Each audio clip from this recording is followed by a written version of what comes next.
Good morning students, कैसे हैं आप सब। आज हम कक्षा चौथी की हिंदी पाठ्य पुस्तक का बच्चों जो 7वां पाठ है चंद्रशेखर वेंकट रमन जी, इसका बच्चों हम स्वीकृति नहीं दी यहाँ तक पढ़ चुके हैं। उसके बाद है, उसके आगे का पढ़ेंगे बच्चों। उच्च शिक्षा समाप्त कर लेने पर आगे अध्ययन का कोई मार्ग न रहने पर रमन को विवश होकर आय विभाग में अधिकारी पद पर कार्य करना पड़ा। तो बच्चों यहाँ पे बताया जा रहा है कि जो रमन जी हैं, जब वो बताते हैं कि उनकी जब उच्च शिक्षा मतलब उनकी जो पढ़ाई थी वो समाप्त हो चुकी थी, कोई मार्ग यानी कोई दिशा ना नजर आने पर उन्हें विवश होकर आय विभाग अधिकारी पद पर कार्य करना पड़ा। आय विभाग में नौकरी कर लेने पर भी रमन का विज्ञान प्रेम विज्ञान के क्षेत्र में कार्य करने के लिए उन्हें प्रेरित करता रहा। बच्चों आय विभाग मतलब सरकारी नौकरी होती है, वहाँ उन्हें कार्य करना पड़ा था। वो कह रहे कि यहाँ पर कार्य करने के बावजूद भी जो विज्ञान के प्रति उनका प्रेम था वो उनके लिए बढ़ता ही रहा, मतलब उनके पास ही रहा कि उन्हें प्रेरित करता रहा कि उन्हें विज्ञान क्षेत्र में कार्य करना चाहिए। उसके लिए वह कोई मार्ग ढूंढ ही रहे थे कि उन्हें कोलकाता में स्थापित इंडियन एसोसिएशन ऑफ साइंस नाम संस्था का पता लगा। अवकाश के समय वह वहां वैज्ञानिक प्रयोग करने लगे। उन दिनों कोलकाता विश्वविद्यालय में भौतिक विज्ञान के प्रोफेसर के पद के लिए कोई उपयुक्त व्यक्ति नहीं मिल रहा था। कोलकाता विश्वविद्यालय के यशस्वी उप कुलपति सर आशुतोष मुखर्जी का ध्यान रमन की ओर गया। उनकी प्रतिभा से प्रभावित होकर उन्हें विश्वविद्यालय में उन्हें प्रोफेसर नियुक्त करना चाहा। उनकी प्रार्थना पर रमन ने सरकारी नौकरी के लिए अधिक वेतन और भविष्य की उन्नति के लोभ को छोड़कर विज्ञान की सेवा करना स्वीकार कर लिया और वह भौतिक विज्ञान के प्रोफेसर नियुक्त किए गए। तो बच्चों यहाँ पे बताया गया है कि जो रमन जी हैं उन्हें जब वो विभाग में नौकरी कर रहे थे तो उन्हें जो विज्ञान के प्रति जो उनका प्रेम था वो उन्हें प्रेरित करता रहा। फिर वह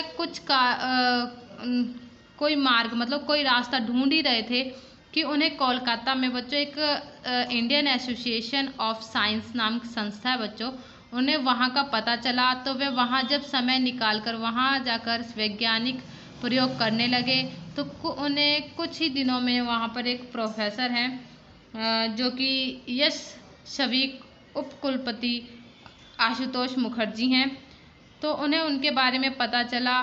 तो उस समय बच्चों जो कोलकाता विश्वविद्यालय में भौतिक विज्ञान के प्रोफेसर नहीं थे, तो जो आशुतोष मुखर्जी उनको रमन जी के बारे में पता चला तो उन्होंने रमन जी को वहाँ का प्रोफेसर नियुक्त कर दिया।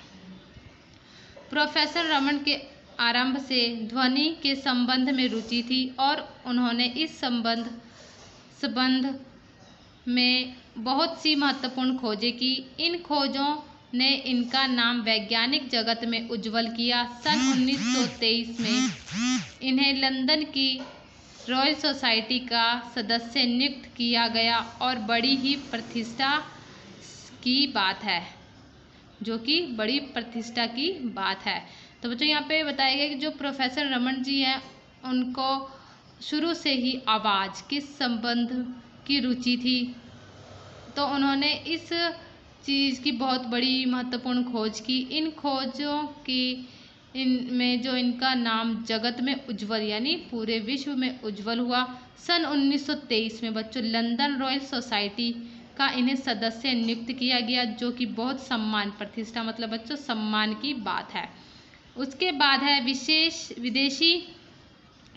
विदेशी वैज्ञानिक भारतीय वाद्यों को वैज्ञानिक दृष्टि से है समझते थे। प्रोफेसर रमन ने वीणा मृदंग तबला आदि वाद्यों की ध्वनियों का विस्तृत अध्ययन करके दिखा दिया कि ये बाजे भी ध्वनि विज्ञान की दृष्टि से श्रेष्ठ हैं।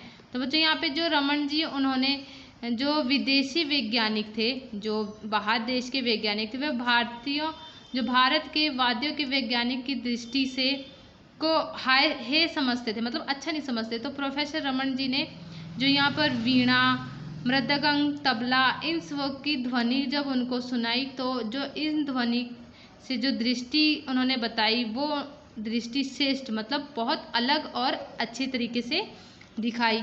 सन 1928 में रमन ने प्रकाश के विकिरण के संबंध में खोज की, जो एक महत्वपूर्ण खोज मानी जाती है। इसे रमन प्रभाव कहते हैं। इस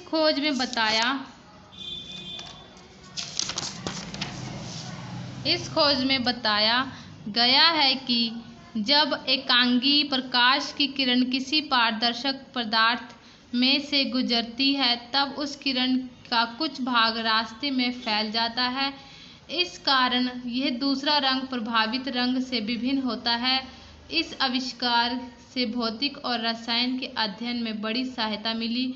रमन प्रभाव की खोज करने पर वे नोबेल पुरस्कार से पुरस्कृत किए गए। तो बच्चों, जो रमन जी को नोबेल पुरस्कार मिला था वो उन्हें इस रमन प्रभाव के द्वारा मिला था। यहाँ पर जो उन्होंने बताया कि जो प्रकाश की किरणें हैं, जब लेंस द्वारा दूसरी तरफ जाती है तो जो उसका प्रकाश है वो फैल जाता है और दूसरा रंग उसमें दिखाई देने लग जाता है। चंद्रशेखर वेंकट रमन को नोबेल पुरस्कार प्रदान करने की घोषणा समाचार पत्रों में प्रकाशित होने पर उन्हें भारतीय का मस्तक गौरव से ऊंचा हो गया। तो यहाँ पे जो चंद्रशेखर वेंकट जी के जब उन्हें नोबेल पुरस्कार के लिए समाचार और पत्रों में घोषणा की गई कि चंद्रशेखर वेंकट जी को नोबेल पुरस्कार मिल रहा है, तो उसके लिए प्रत्येक भारतीय, मतलब जो भारतवासी लोग हैं, उनका जो मस्तक गौरव से ऊंचा हो गया। सन 1932 में कोलकाता विश्वविद्यालय से अवकाश ग्रहण करके doctor Raman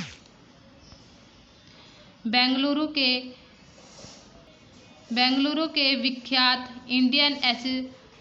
Indian institute of science का संचालन करने लगे। इस महान वैज्ञानिक का देहांत 21 नवंबर 1970 को हो गया। अपने एक भाषण में उन्होंने कहा था, सच्चा वैज्ञानिक देश, राष्ट्र और जाति की सीमाओं से बंधा नहीं होता। वह अपनी वैज्ञानिक खोजों से मानव मात्र का कल्याण करना चाहता है। तो बच्चों, यहाँ पर सन 1932 में उन्होंने कोलकाता विश्वविद्यालय से अवकाश ग्रहण किया। फिर उन्होंने कोलकाता में एक इंडियन इंस्टीट्यूट ऑफ साइंस का संचालन, मतलब वहाँ पे जो इंस्टीट्यूट खोला। जो रमन जी हैं उनका देहांत 21 नवंबर 1970 में हो गया। उससे पहले उन्होंने एक भाषण में बोला कि सच्चा वैज्ञानिक देश, राष्ट्र और जाति की सीमाओं से बंधा नहीं होता।